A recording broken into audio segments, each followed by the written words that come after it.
Oh, you're seeing those skills. Hello YouTube, in this video I'm taking my vertical arcade cabinet and I'm gonna go ahead and test 5 new images on it and see if I like my old one better or these new ones.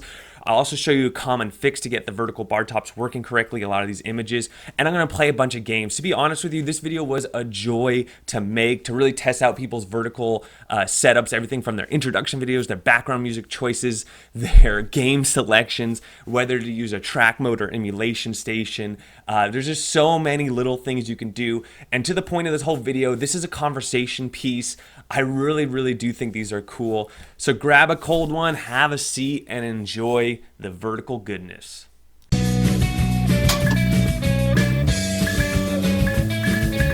What's up YouTube? So this is my Game Room Solutions vertical bar top.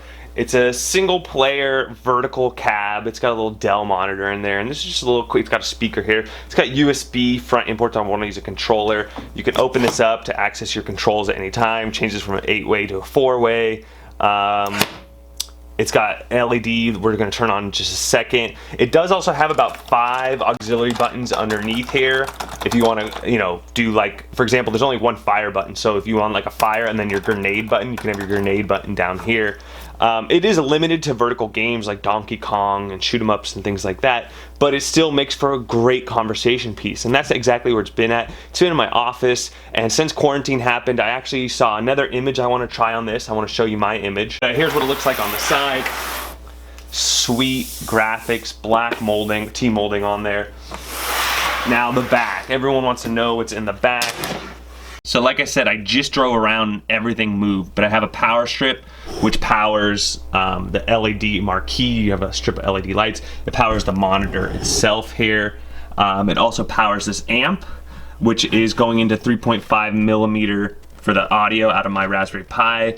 I have this really dope case that is baller. It's a Raspberry Pi 3 in there, just because I'm not running any really, I had a Raspberry Pi 3 board, so I might as well use it.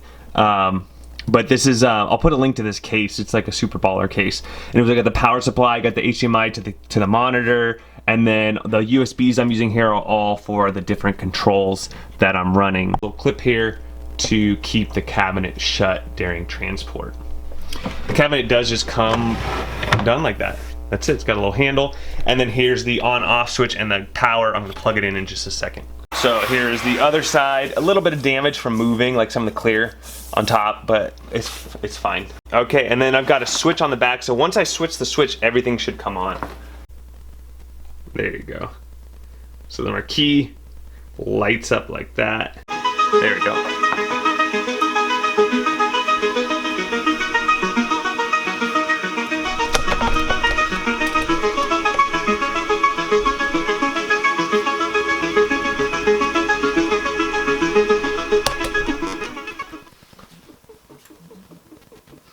Alright, I don't know how well you could see that, but it looks great in real life. Anyways, here you go. So let's just say I wanted to play Donkey Kong. Go ahead and launch it. Alright, let's try.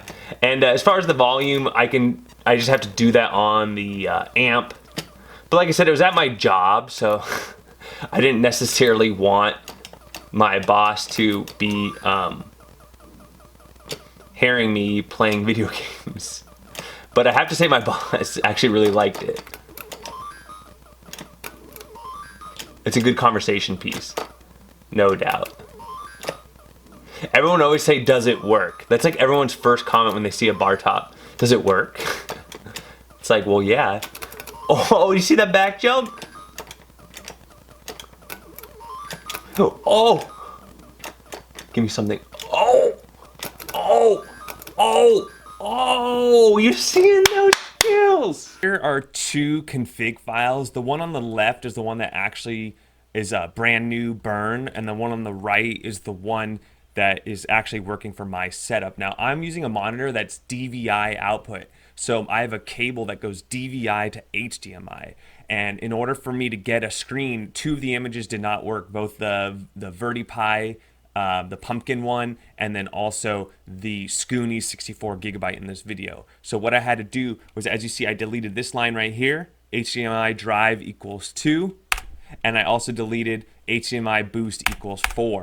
And then now they should look similar. Yeah, exactly. So now you see these two sections look similar. So as I mentioned, I deleted those two and it worked for my setup. You may have to delete some of these or change your HDMI settings in order for the video to be forced out properly to your particular setup. And that's going to vary. I'm just sharing you what worked for me, and it saved me from 2 images that I saw other people's comments were like, oh, this doesn't work, you get a blank screen.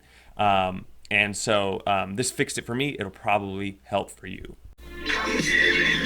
So this was the Mike Oz vertical image. It does come in French. You do have to change the language. I'll show you how to do that. You just hit start and go to the language and change that out. This is the 16 gig. He made a 32 as well. I'd love to check out the 32, but I wasn't able to get it. I imagine it's very similar. It's got a Stranger Things look. It is running recalbox.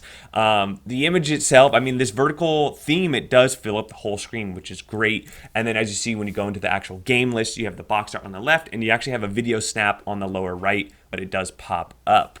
Now, as far as games, it's got a really wide selection. I had a really good time checking out the arcade set. It's very standard, typical, a lot of shoot 'em ups, things like that. But this one does have like Sega Genesis and some PlayStation pinball games as well, which don't actually run that great in my mind. But if you're into that, you might like this image. What I really liked though was the Vectrex pinball. I had a lot of fun playing that. But overall, I'll give this one like a B. I think some of you will like it, but it's just not the perfect image for me.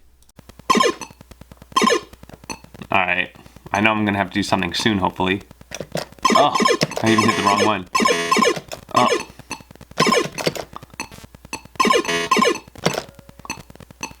Oh. Oh! That sucks. Went through that little hole there. This is the Seclair 4 gigabyte image. It's super small. It actually only takes like a gig or 2 in the SD card. So if you're looking for something with just a lot of shoot 'em ups, this is cool. It did boot up and the sound was working stock. It is running recalbox version 6.1. But the theme itself, it has a little introduction video with a cool little retro, Tron type of thing.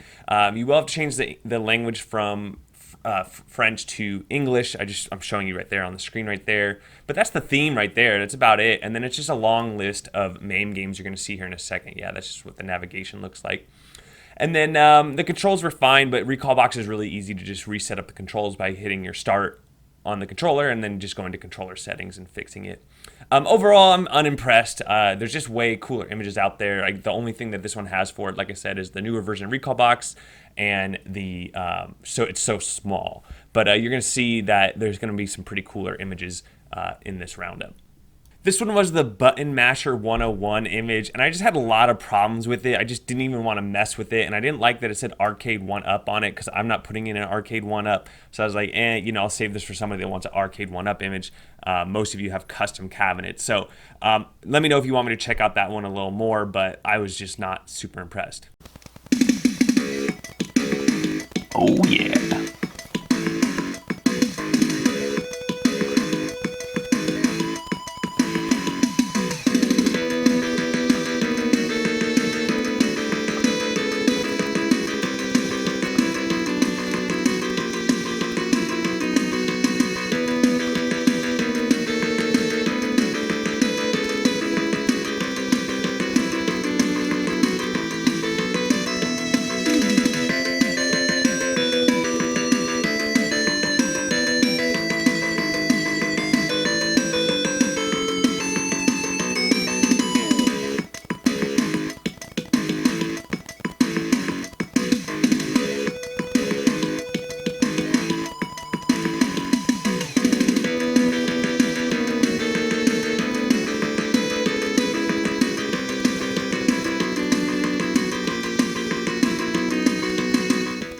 So this one was a 16 gig Verti Wild from Pumpkin, and as you see, it's in a track mode image. It actually looks really cool. You got the little arcade cabinet up there, which is showing you video snaps, and then you got all the categories of the different types of arcade games based on their publishers. The thing is, this does require a lot of it does not come out of the box ready. You probably want to go into Emulation Station, redo your controls. You might even have to go into Mame and set your controls there, which I did have to do. But if you saw the introduction video just before, it's actually one of the coolest videos I've ever seen. I almost feel like having this image just so if somebody wants to see me turn on my bar top, I'll just play this image and then be like, yeah, that's it. And that intro video basically gives you the gist of what it's all about. Now, as you see, my bezels are all off here as well, but he does include a bunch of different bezels for different screens. So I just have to adjust these within RetroArch. And he explains this in his README file. He's very specific and gets you into that. So for those reasons, it's actually a pretty cool image. I think I need to spend some more time messing with it, but for the sake of this video, I wanted to go through all the images, and I have to say that this is probably my number 2 or 3, that I'd rather probably go with Scoony's image or the image that I was already using before I started this video.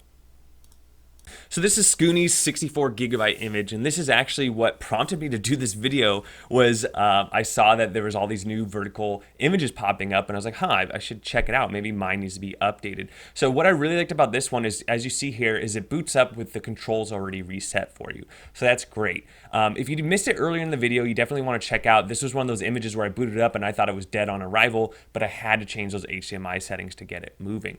But it's really cool to get your controls set up because a lot of you are using different setups out there. The other thing I really like about this is this display. How cool is that? So this one's running retropie. This is a 64 gigabyte image, so it has one of the biggest image collections, and it's running the Supreme base image. And I know the Supreme team adds quite a few bells and whistles to their build. So you got like the power button pixel, you can browse the internet, but look at this collection. As I mentioned earlier in the video, I'm not a super big fan of playing consoles, but you know what?